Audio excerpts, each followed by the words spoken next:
Perigos, mistérios, lendas. Até o final do século XV, isso era tudo que existia para os europeus no além-mar. Navegar os oceanos era arriscado e caro. A grande fonte de riqueza, o que seria o equivalente ao petróleo de hoje, eram as especiarias do Oriente. O cravo, a canela, o gengibre, a pimenta. Elas melhoravam tanto a qualidade e o sabor dos alimentos Que eram valorizadíssimos na Europa. Havia também a ideia de que a riqueza estava associada à expansão territorial. E, portanto, as potências daquela época eram aquelas que conseguiam reunir recursos financeiros, humanos e materiais para a atividade de conquista. O centro do comércio era o Mediterrâneo, dominado por comerciantes genoveses e venezianos. Com eles, Portugal, Espanha e Inglaterra não conseguiam competir. Para chegar às Índias, teriam de buscar uma rota pelo Atlântico. Os portugueses foram os primeiros países, nações europeias, a criar um Estado nacional. Cobrando tributos, puderam investir na criação da grande inovação da época, a caravela. Leve, veloz e ágil, era capaz de mudar de curso e dominar as marés. Com ela, os portugueses exploraram a costa oeste da África. A Espanha também foi centralizada e tentava chegar às Índias pelo Atlântico. Enviou à aventura o genovês Cristóvão Colombo, que encontrou terras, mas não eram as Índias, nem tinham especiarias. Sem imaginar que havia ali um continente, com o Tratado de Tordesilhas, portugueses e espanhóis repartiram as águas e, quem sabe, terras. A base do tratado era uma linha longitudinal, um meridiano que passasse a 370 léguas oeste de Cabo Verde. Coisa que ninguém sabia onde era. Ele foi feito num tempo em que não se conhecia a longitude. Colombo e outros navegadores exploravam a América Central. E quem primeiro chegou às Índias foi o português Vasco da Gama. O caminho estava aberto, mas não era fácil. Na viagem do Vasco da Gama, metade da tripulação, mais da metade, pereceu em alto mar, em escorbuto, doenças e fome e naufrágios. Mas os navios que voltaram trouxeram uma carga cujo valor era estimado em 6.000 vezes o investimento inicial dos investidores. Cada viagem para as Índias tinha lucros extraordinários. A cada frota que saía, por exemplo, de Lisboa, se fazia um acordo com o rei e uma parte da carga era distribuída aos que sobrevivessem na aventura. Nesse período, Portugal está realmente interessado no comércio das especiarias no Extremo Oriente. E por isso, a expedição de Cabral ao Brasil tinha como destino final as Índias. Há até quem diga que chegou à Bahia acidentalmente. Há uma longa discussão sobre quem foi o primeiro a estar aqui. É quase certo que esse litoral já tinha sido batido antes. Descoberta em 1500 não queria dizer ser o primeiro a chegar.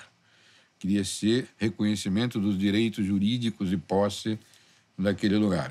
Nas terras que acreditava que fosse uma ilha, Cabral mandou rezar uma missa e logo partiu para as Índias, em busca de especiarias. A Espanha explorou a América Central e patrocinou a primeira volta ao mundo da história, que Fernão de Magalhães finalmente completou em 3 anos. Portugal continuou investindo no comércio no litoral africano e asiático. Já na América, os poucos portugueses só avançavam com a ajuda dos indígenas. A economia no Brasil funcionou onde havia tupi. Onde não havia tupi, português não entrava. Onde havia tupi, andava todo mundo e era Brasil. E os tupi, em aliança com Portugal, começaram a ampliar o seu poder militar e dominar os intervalos desse território, que as alianças entre nativos, entre tupi e portugueses, geraram mercadorias. A primeira delas, mais conhecida, o pau-brasil. Passou a ter mercado na Europa. É quando Portugal realmente começa a ter algum interesse econômico nos seus territórios americanos. No Brasil não havia, até então, espécies de interesse comercial. Os portugueses exploraram o pau-brasil quase até a extinção. Em busca de outro produto rentável, Portugal repartiu o território em capitanias hereditárias recebidas por portugueses sem muito entusiasmo. Na Europa, o que dava água na boca era uma doce novidade: o açúcar. Em poucos anos, haviam imensas plantações de cana nas capitanias de Pernambuco e São Vicente.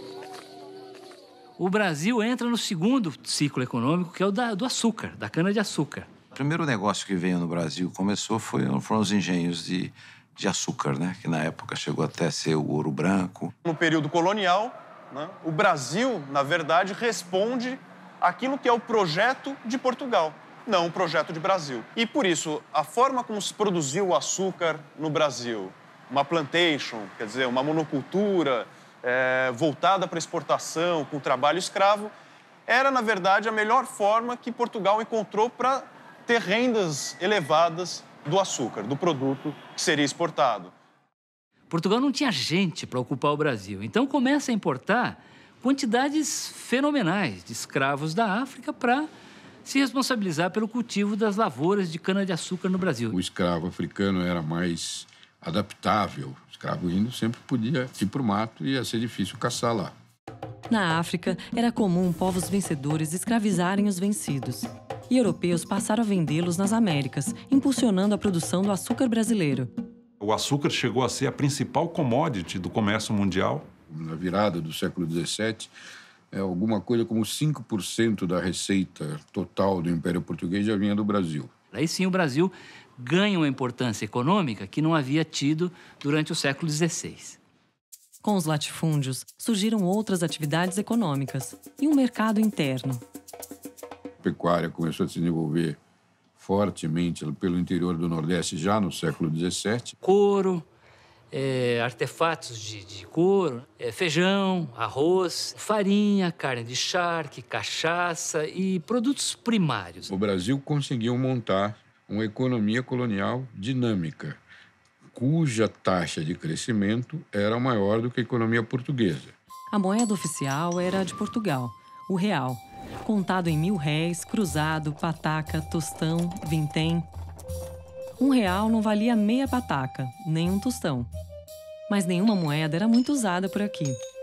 A moeda que circulava no Brasil era a prata cunhada em Potosí. Você tinha no século XVII o Mosteiro de São Bento, no Rio de Janeiro, tem uma Capela dos Prateiros. E era um dos lugares onde se guardava prata. A Santa Casa de Salvador, que é o equivalente, vamos dizer, ao banco da época, que financiava a produção de açúcar, emprestava dinheiro, recebia dinheiro. Basicamente, essa era a instituição financeira da época. As pessoas não tinham moeda para fazer trocas. Pessoas, quando recebiam a moeda, um ouro e tal, eles guardavam e preferiam usar o escambo, a troca. Trocas físicas, escambo mesmo, trocavam carne de charca por açúcar. Na ausência de moeda de papel, as liquidações são todas feitas de palavra e a palavra é cumprida. O fiado é a mais ubíqua, a mais extensa instituição econômica criada no Brasil. Essa é a base real sobre a qual se constrói capitalismo no Brasil. Dinheiro mal passava pelas mãos do povo. Sem moeda, não havia imposto, a não ser sobre o ouro encontrado. Para poder circular, ele devia passar pela casa de fundição. Só depois de cobrado 1/5, a barra recebia o selo real. Foi assim que surgiu a expressão quinto dos infernos. O quinto era a forma mais prática de você cobrar imposto. E esse imposto, em 1580, mudou de mãos. A Espanha dominou Portugal, criando a União Ibérica. O maior interesse espanhol no Brasil eram os engenhos. Existiam 300 deles em Pernambuco e na Bahia, além de alguns nas capitanias do Rio de Janeiro e São Vicente. Sob o domínio espanhol, o ciclo da cana chegou ao seu ápice. Em 1600, Inglaterra e França começaram a fundar suas colônias na América do Norte. Mas a colonização lá foi muito diferente daqui. Nosso atraso em relação aos Estados Unidos é um atraso derivado da colonização. Nos Estados Unidos, se fez o que se chamou de colônia de povoamento. Que replicou a sociedade, a cultura da Inglaterra, que era o país mais avançado que havia naquela época. Vinham pessoas, colonos, para ocupar a terra, para plantar, para produzir. que eram empreendedores, se independentizaram da coroa. Enquanto que os colonizadores espanhóis e portugueses nem 5% traziam suas esposas. Porque não tinha nenhuma intenção de aqui ficar. Era um espírito muito predador, de desfrute e de exploração dos recursos naturais do Brasil colônia para rápido enriquecimento. Vem encontrar o paraíso, desfrutar do paraíso, enriquecer o mais rapidamente possível para poder voltar para a metrópole. Nossa casa aqui, começamos com capitanias hereditárias dominadas por coroa. Ou seja, a presença estatal sempre foi muito mais marcada no Brasil. O Brasil virou o objeto de uma grande empresa mercantil. Então, era preciso grandes plantações de café, de açúcar, mão de obra baratinha, pouco valor adicionado. Assim nasceu o Brasil. Portanto, é um país que nasceu pobre nesse aspecto, diferente dos Estados Unidos, Argentina, Austrália, para onde foram poucos imigrantes qualificados fazendo uma lavoura de alto valor adicionado. São países que nascem ricos. Porque os ingleses já tinham uma visão institucional distinta da dos portugueses. Os Estados Unidos tiveram universidade em 1600 e pouco. Na América Hispânica tinha 30 universidades, a primeira delas de 1538. Os portugueses nunca criaram uma universidade no Brasil. Mesmo tendo colônias, nenhum país superava a Espanha, que tinha uma vantagem imbatível: ouro. Naquela época prevalecia uma ideia de que a riqueza provinha do acúmulo de metais preciosos.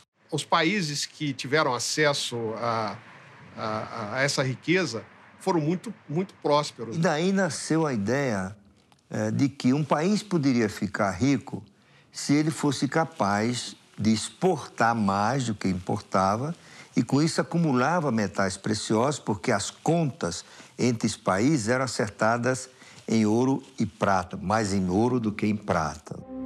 Em breve, se veria que só a riqueza não sustenta a hegemonia de um país. O que poderia valer mais do que o ouro? O que seria mais forte do que a invencível armada espanhola?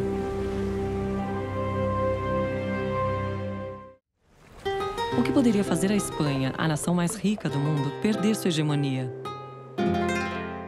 Tanto Portugal quanto Espanha não criaram mecanismos que transformassem essa riqueza momentânea num processo de enriquecimento mais sustentado da sociedade. Não adianta só ser rico do ponto de vista de ter acesso a metais preciosos. O desenvolvimento é algo muito mais complexo. Eu diria que a Inglaterra foi extremamente bem-sucedida em construir instituições favoráveis ao capitalismo. A Revolução Gloriosa de 1688 é de uma importância fundamental. Era o parlamento agora que decidia sobre a aprovação de leis. E o rei perdeu também o poder de demitir juízes. Isso criou as raízes do que viria a ser o judiciário independente. E estão também aí as raízes do que viria a ser a teoria da separação dos poderes, o legislativo, o executivo e o judiciário, e os três podem questionar uns aos outros, né? Além de fazer essas reformas institucionais, a Inglaterra aumentava seu poder nas colônias e no mundo. Tinha uma lei de navegação que lhe dava exclusividade no transporte de mercadorias da Inglaterra e para a Inglaterra. Era a Lei de Navegação. Com ela, a Inglaterra virou a dona absoluta dos mares e se firmava como a maior potência mundial. O Brasil estava a um oceano e a séculos de distância. Com o fim da União Ibérica e do ciclo da cana, era cada vez mais urgente encontrar uma alternativa ao açúcar. Desde 1600, os bandeirantes procuravam riquezas no interior. Buscavam ouro e prata, mas só encontraram as chamadas ervas do sertão, como guaraná e castanha do Pará. Depois de um século de entradas e bandeiras, finalmente encontraram ouro e diamantes. Por isso, a região seria chamada de Minas Gerais. Durante o século XVIII, metade da produção mundial de ouro e diamantes saía do Brasil. Quem descobria ouro tinha dinheiro, comprava em dinheiro, e tudo isso gerou o mercado interno. É só ver que onde teve ouro, teve uma vila colonial rica, Vila Rica, cujo nome era esse, orquestra, ópera, um monte de igrejas, umas procissões, enfim, uma sofisticada vida social, portanto, mercado, né, em volta. A fase extrativista mesmo do ouro que foi, ela só durou 50 anos entre a entrada e a saída e só serviu para consolidar a aliança da Inglaterra com Portugal, né? O Brasil estava preso ao pacto colonial. Tudo aquilo que era produzido precisava passar por Portugal e tudo aquilo que era consumido vinha de Portugal. Todo o ouro, por exemplo, que era retirado de Minas Gerais, de Goiás, ele tinha que ser levado a Portugal, né? Portugal é quem detinha o comércio, o monopólio do comércio com o Brasil. Mas, na realidade, o que ocorria é que Portugal, muito cedo, passou a ter uma dependência grande da Inglaterra. As mercadorias que chegavam a Portugal, eram distribuídas para outros países da Europa sob controle dos ingleses. Com a descoberta do ouro, foi fundada em Salvador, a capital da colônia, a primeira Casa da Moeda no Brasil. E aí ocorre uma grande corrida para o Brasil. A população brasileira, que até o final do século XVII era de apenas 300 mil habitantes, ela multiplica 10 vezes durante o século XVIII. Só de escravos entraram no Brasil mais de 1 milhão de cativos africanos para trabalhar nas minas de ouro e diamante. O produto escravo, no final do século XVIII, ele era a principal atividade econômica do Brasil. Foi mais importante do que o grande latifúndio. Para você ter uma ideia, o Brasil foi o maior entreposto negreiro das Américas. O controle do tráfico de escravos era feito no Brasil.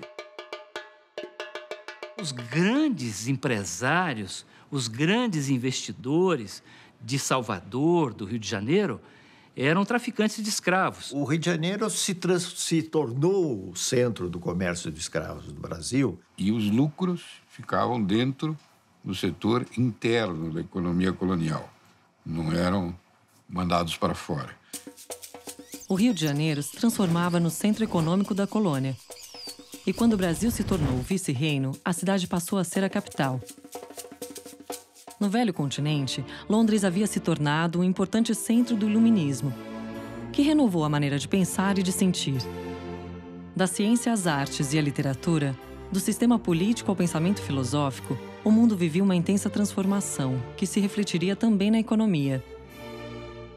Os grandes pais da moderna economia, no sentido do pensamento econômico, são expoentes da filosofia iluminista. Tornaram o pensamento econômico um instrumento a serviço do desenvolvimento e do progresso. A ideia de riqueza que está na nossa cabeça é basicamente aquela que o Adam Smith definiu, que é você pegar um bem da natureza, deixar uma marca do trabalho nele e você vende isso como esse objeto como mercadoria.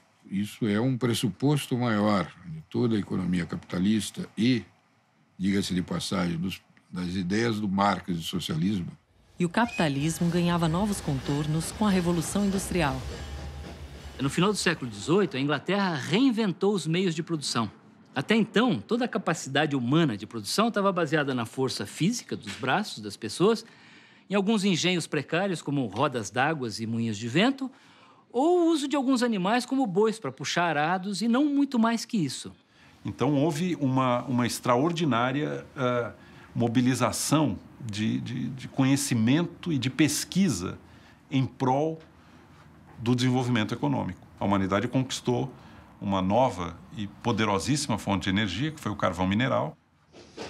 Com o uso das máquinas a vapor, a Inglaterra cria uma escala exponencial de produção de bens e mercadorias. A produção começou a se tornar cada vez mais eficiente. É o início da produção em massa, em recintos organizados. Se agilizaram muitos meios de transporte, se integrou a economia mundial, graças ao barateamento do transporte, com a ferrovia, com os navios movidos a máquina a vapor. E, além disso, a Inglaterra tinha um amplo, vasto espaço colonial, da qual ela se valeu para garantir a sua industrialização.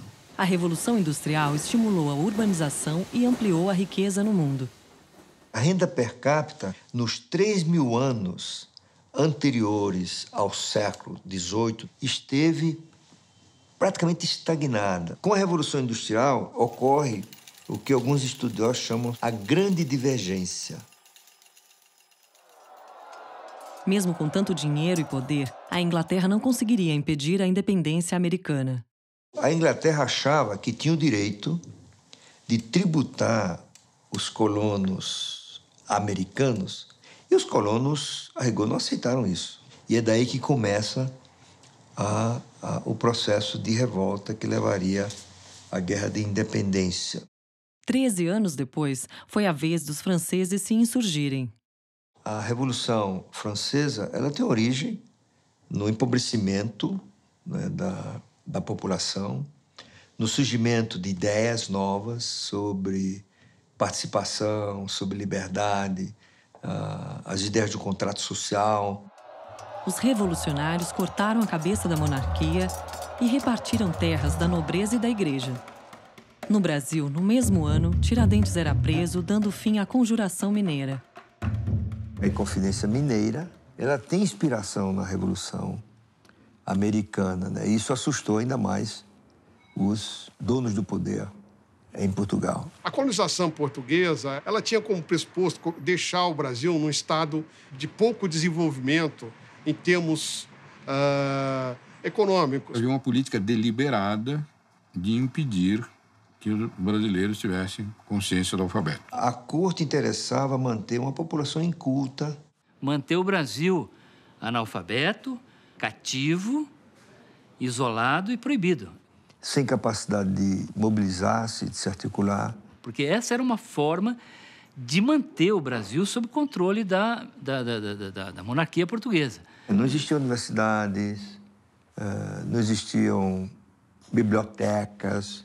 As escolas eram raras, isoladas, era proibido imprimir livros e jornais, havia 2 instâncias de censura, era proibido construir estradas, a não ser aquelas oficialmente autorizadas pela coroa real. Havia uma situação de monopólio mesmo de Portugal em relação ao Brasil e uma restrição muito grande às atividades econômicas aqui, né? Eram proibidas as manufaturas, com a desculpa de proteger o monopólio português. Proibição bastante teórica. No interior, no século XVII, nunca apareceu um fiscal, porque o governo nunca apareceu lá.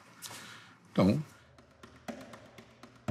E na capital, a diferença social ficava mais evidente. O Brasil tinha uma pequena elite portuguesa brasileira. Uma população de proprietários de terra, normalmente vinculados à metrópole, à coroa portuguesa. Que estudava em Coimbra, formada em Direito e que ocupava os postos mais importantes da administração colonial. Mas a imensa maioria da população brasileira era pobre, escrava, analfabeta, isolada no território. E você tinha toda uma população flutuante, que era a nossa exígua classe média, de pessoas que prestavam serviços para essa economia agrário-exportadora. Isso prevaleceu no Brasil durante muitos séculos. Então, eu diria que até o final do século XVIII, para a imensa maioria da população brasileira, o país não era muito diferente daquele que o Cabral encontrou em 1500. Um país muito simplório, de economia muito rudimentar. Sem heróis, sem esperanças, sem dinheiro. No final do século XVIII, os brasileiros não tinham grandes expectativas. O acaso, porém, trazia coroas na manga. Quem lançava a sorte era o general francês Napoleão Bonaparte, que expandiu os domínios da França. Ventos agressivos sopravam a corte portuguesa ao sul. O destino era incerto, mas se chamava Brasil. Qual seria a fortuna dos brasileiros?